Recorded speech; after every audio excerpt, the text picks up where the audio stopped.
Hello friends, it's your old pal Paula. You're in my Las Vegas kitchen, and that means it's time for us to cook something yummy that I've never done before.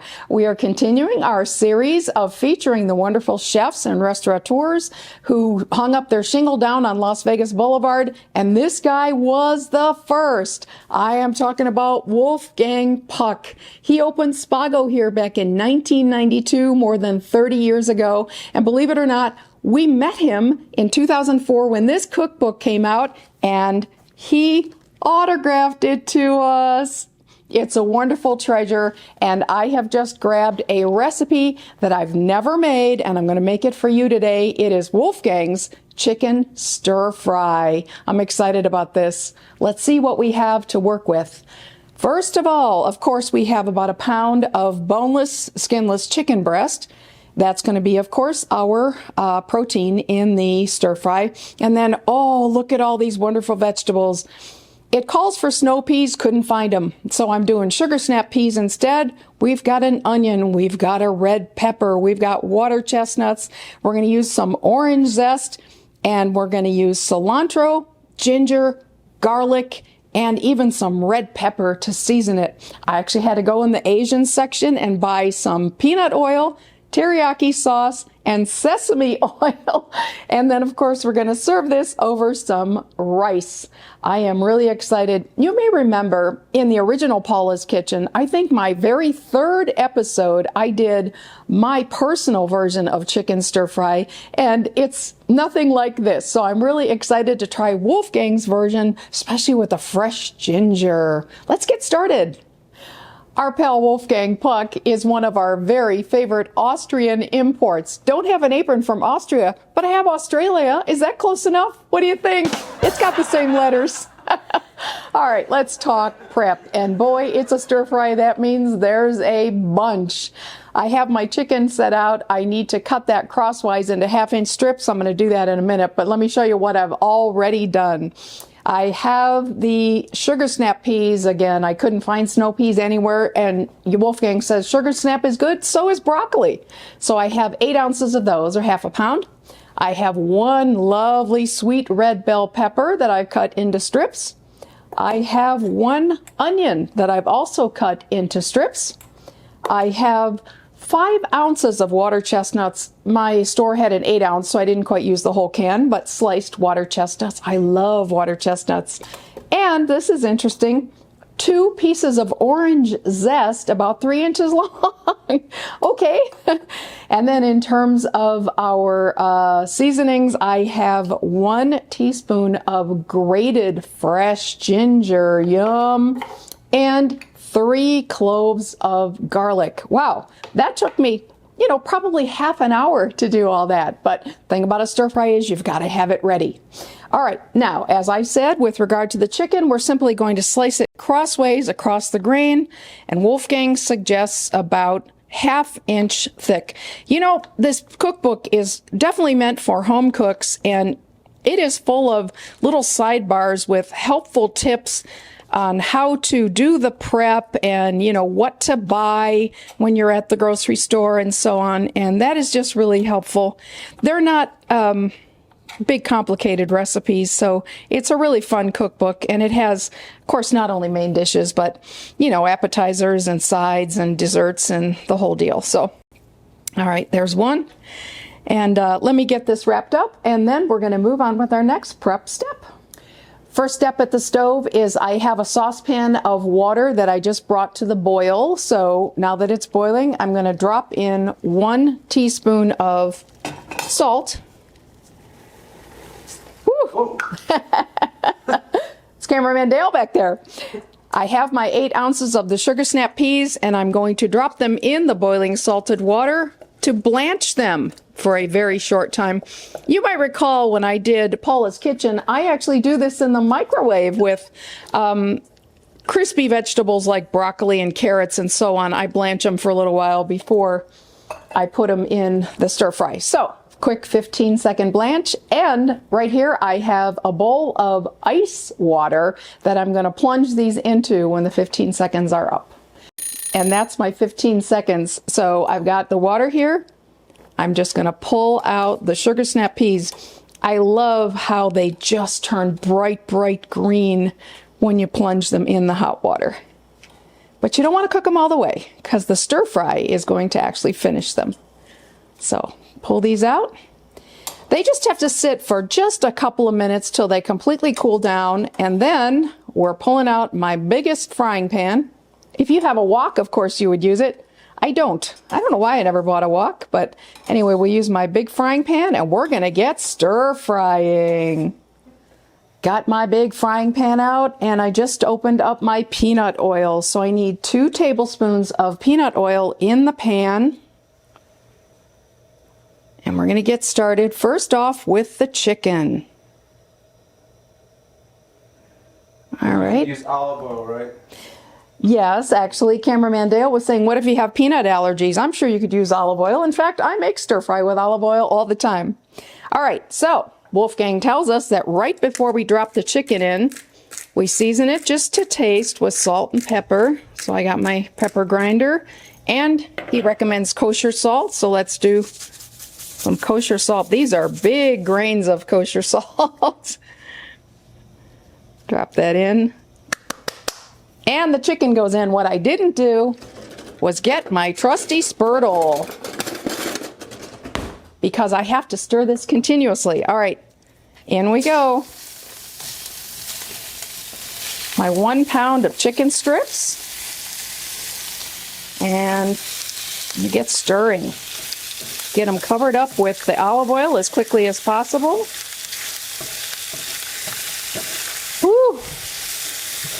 Okay, that peanut oil smells fantastic. I don't know that I ever cooked with it before. Oh my gosh, what a great smell. All right, so let me look at my microwave clock real quick, and we will just stir fry this for 2 minutes. All right, my couple minutes went by. Now, everything is going in the pan pretty much except the sugar snap peas. First off, I have a teaspoon of sugar, and actually I put a teaspoon of sugar in my stir fry as well. So, teaspoon of sugar goes in. Then I have my teaspoon of grated ginger that goes in. My 3 minced cloves of garlic, that goes in. Let me make sure I've got all of that. Big fan of garlic in a stir fry. That looks great. My 2 pieces of orange zest, yay. My water chestnuts. Onions. That is 1 big old onion, but Wolfgang says use a big onion. And my big red pepper. That's everything except the sugar snap peas. So let me just toss all this together. This is stir fry for 3 more minutes. So let me keep my arm doing its little workout, and we are going to stir fry all these goodies in the pan. I'll see you then. Been about 3 or 4 minutes, and I've been stirring, not constantly, but often. So my vegetables have sweated down, and they're certainly not browned by any means, but they are softening up. And of course the flavors are blending. I can smell garlic and ginger especially. Next step, and this is honestly the last step, this is a super simple stir fry, is to put my blanched sugar snap peas in. And you know what? I'm going to lift them up because I don't want to pour whatever that leftover water is. I don't want the water in there. Just the peas. So toss those real quick. Wow, doesn't that add a pop of color between the green and the red and the white? That looks so appetizing. All right, now let's do some flavors. We haven't even put any soy sauce in this yet. So, teriyaki sauce is what Wolfgang suggests, or hoisin sauce. And I have cooked with hoisin sauce in the past. That's a little bit more intense than the teriyaki, so I went with the teriyaki. 2 tablespoons of that. And you know, of course, teriyaki sauce is primarily soy sauce. That's its #1 ingredient. Optional, but I always like a little heat, is 1/4 teaspoon of some hot red pepper flakes. Sure, we'll throw those in, why not? And then last but not least, 1 tablespoon of sesame oil. I think I used this for another recipe sometime back on Paula's Kitchen. Again, so fragrant. Oh my goodness. So all I have to do now is toss this and let the flavors blend for another 3 or 4 minutes and prepare some steamed white rice, and we are going to be ready to go. I wonder if I can wrestle cameraman Dale into joining me for the tasting. I will see you at the table.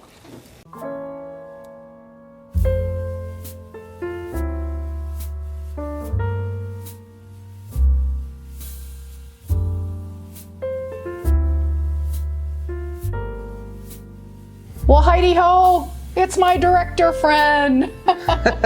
This smells so good, I can't wait to start it. This is a stir fry unlike any I've made before. Now, you are to put some fresh cilantro on it, which I did for mine. I don't know if you're a big fan of cilantro, so I didn't do yours. Nah, I'm not really. Right, you're not. Should I? I'll do a tiny bit. Just a tiny. Okay. And let's take a bite. All right. I don't even know what to eat first. So in your absence, I did cook it just a little bit more to soften up the onions and peppers. And the pea pods. That's very good. That's really good. You know what I miss? What do you miss? A sauce. Yeah, the sauce, there's very little because we only used, if you recall, a couple tablespoons of the teriyaki. Now I could probably put it on the table and we could sprinkle the teriyaki on it at the table. I'm gonna have a piece of chicken. It's very good. The vegetables are very crisp. And the chicken is really And the tender. chicken is really tender, yeah. Really tender. Yeah. I get the ginger in the chicken. Yeah. It's perfectly seasoned. It really, that's what picked up the ginger flavor was the chicken. Very, very good. Oh, I just Yeah, got some of that cilantro. Yeah, you're not a big fan. Not a Never big have fan, been. no. Yeah. This and is- interesting that you should put cilantro on an Asian stir-fry dish, but that is what Wolfgang tells us to do. That's what he says to do. Oh, we do it. They're good. It's really good. It's very good. Yeah. How easy was that? You saw that go together in no time. It was really, it actually took longer to cut the vegetables than it took to make it. Super simple. And then we just have regular steamed rice, which I always make in the microwave because it comes out great every time. I'm a fan. I am too. I like really a that fan. chicken. I like the chicken Very a tender. lot. It does have that ginger flavor to it. It does. The only thing I missed, it needs a little bit of sauce. Just a little bit of sauce, and I think it would be perfect. You but know, it's really good. when I make it again, I would just maybe double the teriyaki sauce. Probably, yeah. We got a little bit more liquid. Yeah, absolutely. Really, really good. Now, you have to have a fortune cookie before we go. I got to open the fortune cookie. Like I told you, I went to the Asian aisle, so... We should open these before. Oh, they'll just crackle, right? Yeah. All right. I use my knife. Who goes first, me? You may go first. Go ahead. All right. Okay, everything will now come my way. Really? How about that? Lucky you. Everything will now come my way. You will always have good luck in your personal affairs. You having an affair? What the heck's up with that? Now here's something else they give you. They give you lucky numbers. Now this is interesting for Keno. Go play Keno. 1, 15, 19, 22, 45, and 50. I just might have to play. I don't know. I might try those numbers and see what happens. Now, let's try the cookie. Thank you, everybody, for joining me in Paula's Las Vegas Kitchen. And big shout out to our pal Wolfgang Puck for providing the recipe today. Way to go, Wolfgang. Way to go, Wolfgang. He has lots and lots of restaurants here in town. I'm sure you've been to some of them. We certainly have. Yeah. Thank you, everybody, for being with me, and we will see you soon.